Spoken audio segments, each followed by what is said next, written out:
pour entretenir les vieux gréements, il faut être charpentier de marine, un métier qui se perd, un métier de haute qualité. Tu t'y es intéressé, Nathalie. Tu as tout dit, Laurent. C'est ça, il faut les restaurer, ces vieux gréements. Ouais. Et alors oui, je voudrais vous présenter donc ce matin Gilles. Et je suis ravie pour plusieurs raisons. Alors déjà, Gilles, c'est un passionné de la mer, comme toi, Lolo. Ouais. Mais c'est surtout, c'est une personne qui s'est faite toute seule. Il n'est pas du tout issu d'une longue tradition il n'est pas issu de tradition de charpentier de marine. Voilà, exactement. Ouais. Donc, il s'est fait tout seul. À l'âge de 19 ans, il a construit son premier dériveur de 7,5 mètres en bois d'épave. Ils sont très peu à avoir ces compétences en France.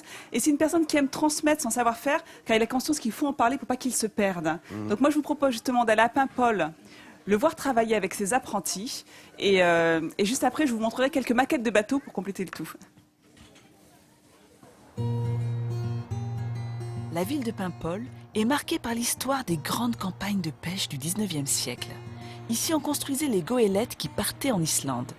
Ce savoir-faire de la charpente de marine continue. Gilles est l'un des derniers représentants de ces vieux métiers à Paimpol. Quand il ne travaille pas à son chantier naval, il navigue sur son voilier traditionnel. On va aborder un peu. Ce charpentier navigateur est tombé amoureux de la mer très tôt. Enfant, il venait déjà tirer des bords dans l'archipel de Bréa sur un petit canot.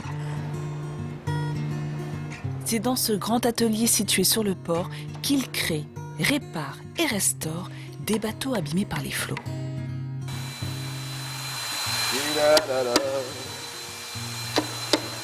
Du bon chêne de France. Enfant, Gilles fabriquait déjà des maquettes de bateaux. Et ça m'a toujours intéressé de comprendre pourquoi il y en a qui vont mieux que d'autres.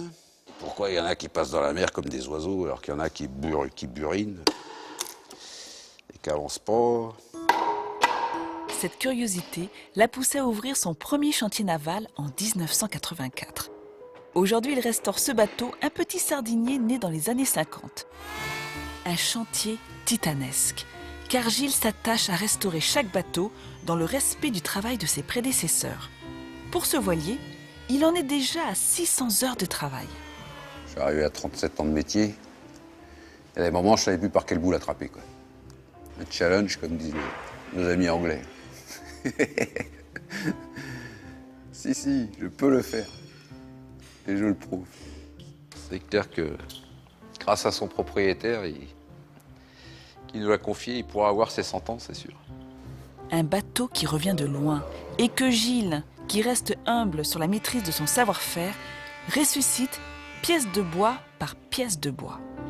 Ce travail, il le partage avec Simon, jeune charpentier qui a débuté ici en tant qu'apprenti. Si le métier devient de plus en plus difficile car les chantiers se raréfient, des jeunes passionnés prennent le relais. Et Gilles est heureux de transmettre ce qu'il a appris de ses aînés. Moi, j'ai appris avec des anciens, ils ne te montraient pas, ils avaient plutôt tendance à se cacher pour faire. Si tu étais malin, t'apprenais. Mais ils n'allaient pas t'expliquer. Tu n'avais qu'à ouvrir tes yeux, regarde.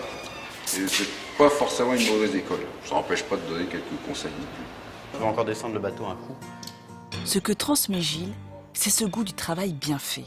Une exigence indispensable quand on pense à la vie qu'auront ces bateaux une fois sortis du hangar. Il y a un truc qui est insupportable, c'est le boulot de mauvaise qualité. De toute façon, c'est pas dur, ce métier, t'as 20 ou t'as 0. Cool. Parce que soit t'as 20, c'est tout nickel, le bateau il flotte, ça navigue et il n'y aura pas de péril en mer. Soit ton boulot il est pas terrible et ça c'est 0. Gilles en a vu passer des chantiers. Et la passion qu'il met dans son travail donne parfois naissance à des amitiés avec ses clients. Alors, Nico. Nicolas est marin professionnel. Quand il a une avarie sur son voilier, c'est à Gilles qu'il le confie. La confiance s'est instaurée et d'avoir un charpentier de marine qui navigue aussi, puis qui a toujours des bonnes idées pour joindre l'esthétique à l'utile, l'efficace, quoi. L'esthétique. Les voiliers traditionnels de Gilles et Nicolas n'en manquent pas. On regarde tous nos bateaux, tu vois, celui de Gilles il est encore plus particulier parce que c'est vraiment lui qui a fait les plans, qui a décidé comment il voulait que soit son bateau, qu'il a proportionné Pour lui, Un petit bolide élégant, taillé sur mesure, que Gilles a construit dans sa jeunesse et qu'il ne troquerait pour rien au monde contre un bateau à moteur. le moteur, c'est pas pareil. Donc déjà jouer avec le vent, quoi. Tu luttes pas ni contre le vent, ni contre la mer. Tu composes avec. Sauf si tu veux te battre, c'est eux qui vont gagner. Pour Nicolas et Gilles, l'échappée maritime continuera tant qu'il y aura du vent pour souffler dans leurs voiles. Alors, je vous avais promis quelques bateaux en maquette. Eh bien, regardez, vous avez une goélette sous verre que je vous ai apportée en plateau. Une magnifique goélette, c'est un bateau typique de la région. D'ailleurs, ce bateau a été adopté par la Marine nationale comme navire-école. Juste à côté, on a une pelle à sel pour donc charger le sel dans les bateaux.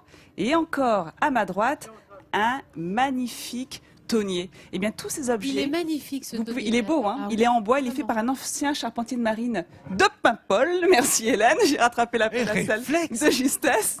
Eh bien, tous ces objets, vous pouvez les admirer au musée de la mer. Alors, je vous invite vivement à y aller. C'est un ancien bâtiment qui a été initialement conçu pour faire sécher la morue, mais il n'a jamais servi à ça. Et quand vous y allez, vous avez vraiment le sentiment d'être comme dans un bateau de croisière, ne serait-ce les escaliers mécaniques avec les cordes de marins pour atteindre l'étage supérieur, enfin le pont supérieur, ou sinon le sol qui est en latte de bois. Et pour les passionnés de bateaux, c'est vraiment un paradis avec toutes ces maquettes qui retracent l'histoire du port de Paimpol, de ses vieux gréements. Et il faut rappeler que jusqu'à la Seconde Guerre mondiale, un tiers des capitaines de long cours français étaient formés à Paimpol. Donc tout ça pour C'est dire ça, oui, que il y a énormément de ce goélettes. Il y en a eu musée 80 rassemble- pendant un moment, goélettes, qui allaient faire la pêche en Islande ou à et à Terre-Neuve, Terre-Neuve. hein, exactement. Et on faisait Donc, sécher les morues dans cette architecture vernaculaire. Non, je voudrais insister sur le musée parce que c'est vraiment une extraordinaire évocation de cette époque qu'a connue Paimpol, de l'époque des pêcheurs d'Islande, de Loti. Et c'est vraiment absolument magnifique et très très émouvant. c'est Ouais, vrai. on faisait Il référence rassemble évidemment vraiment au tout un livre pan de d'histoire Pierre du Loti, hein. patrimoine maritime. Ouais. Donc je vous invite vraiment à y aller. On vous mettra les coordonnées comme à chaque fois sur Midi en France, la page Facebook.